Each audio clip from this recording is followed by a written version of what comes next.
Hello friends, आज हम कक्षा छठी विषय हिंदी 7वीं कविता नदी कंधे पर ये देखने वाले हैं। ये जो कविता है प्रभुदयाल श्रीवास्तव जी ने लिखी है नदी कंधे पर। तो अब भी देखें तो अभी बारिश का मौसम चालू है। बारिश में आपको भीगना बहुत ही अच्छा लगता है, खेलना कूदना, है ना। तो बारिश में क्या होता है, सब हरा भरा लगता है हमको, पेड़ पौधे खिल जाते हैं, है ना। और पूरा जो वातावरण है वो बहुत अच्छा हो जाता है, रोमांचक हो जाता है। पंछी हो, प्राणी हो या मनुष्य प्राणी हो, सबको ये जो बारिश का मौसम है बहुत अच्छा लगता है। तो इस बारिश से जो नदियां हैं, नाले हैं, तालाब है, जो कि गर्मी के दिनों में सूखे होते हैं, तो बारिश के मौसम में वो भर जाते हैं। नदियां ऐसे बहती है बड़े चाव से। तो आपको नदी में कूदना, नदी में तैरना बहुत अच्छा लगता है ना। मछलियाँ पकड़ना बहुत अच्छा लगता होगा आपको। तो ये सब, मगर किसी किसी के गांव में तो नदी नहीं होती। तो इस गांव के जो बच्चे होते हैं, जिस गांव में नदी नहीं होती, वो बच्चे उस नदी में तैरने का आस्वाद नहीं ले सकते, आनंद नहीं ले सकते। तो ठीक है, वो वास्तव में तो नदी में तैरने का आनंद नहीं ले सकते, पर कल्पना में या सपने में या उनके जो मन की भावनाएं हैं उसमें तो वो नदी का आनंद ले सकते हैं, है ना। तो इसी भाव को प्रस्तुत कविता में प्रभुदयाल श्रीवास्तव जी ने लिखा है। तो ये प्रभुदयाल श्रीवास्तव जो है, उनका जन्म 4 अगस्त 1944 धर्मपुरा, दमोह, मध्य प्रदेश में हुआ। उनकी जो रचनाएं हैं वो बुंदेली लघु कथाएँ, लोकगीत, दैनिक भास्कर, नवभारत में बाल गीत आदि हैं।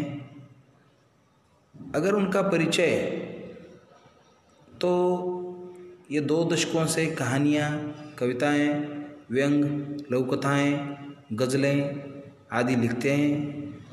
और इस प्रस्तुत कविता में बहुत सारे काल्पनिक प्रतीकों के द्वारा नदी के प्रति बच्चों के, छोटे बालकों के मनोभावों को व्यक्त किया है कि वो अगर उनको नदी में तैरना संभव नहीं तो वो अपने मनोभावों को कैसे व्यक्त करते हैं। तो चलिए कविता पढ़ते हैं।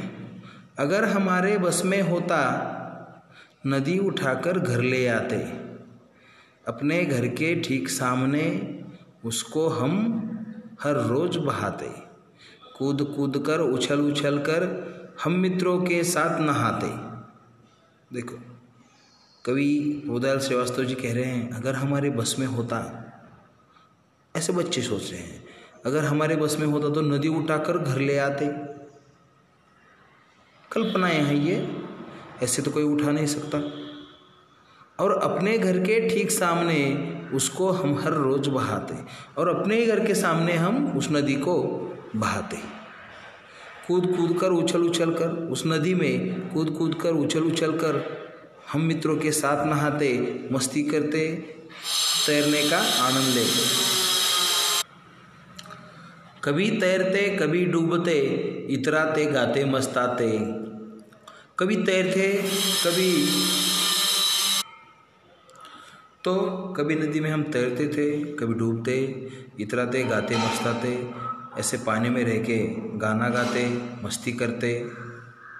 नदी आ गई चलो नहाने, आमंत्रित सबको करवाते और सबको चिल्ला चिल्ला के बताते, चलो आओ हमारे नदी में नहाने चलो, मैंने नदी लाई है।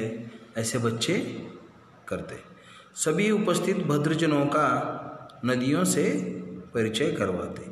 सभी उपस्थित, जो भी सब उपस्थित भद्रजन हैं उनका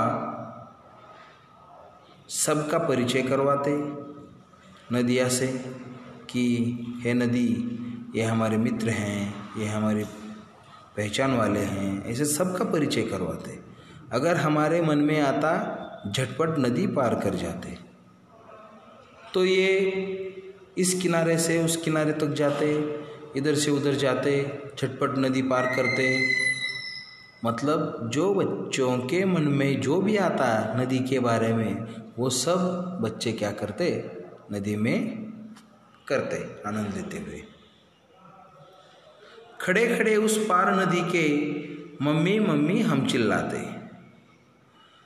हम नदी के दूसरे किनारे पे खड़े रह के मम्मी मम्मी करके चिल्लाते। शाम ढले फिर नदी उठाकर अपने कंधे पर रखवाते और शाम ढलने के बाद हम वापस नदी कंधे पे लेके जिस जगह थी उस जगह रख कर आते। लाए जहाँ से थे हम उसको जाकर उसे वहीं रखाते, जहाँ से लाया था वहीं उसे रख कर आते। तो एक सिंपल सी एक काल्पनिक प्रतीकों के द्वारा नदी के प्रति बाल बच्चे क्या सोचते हैं, उनके मन में क्या चलता है, तो ये प्रभुदयाल श्रीवास्तव जी ने इस कविता में व्यक्त किया है। एक सादे सीधे शब्दों में इन्होंने ये व्यक्त किया है कि बच्चे नदी के बारे में क्या सोचते हैं।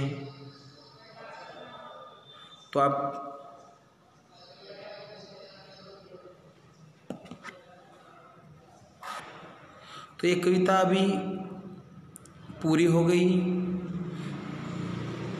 हम अगले लेक्चर में हम इसका स्वाध्याय देखेंगे। तो आज के लिए बस इतना ही। Thank you.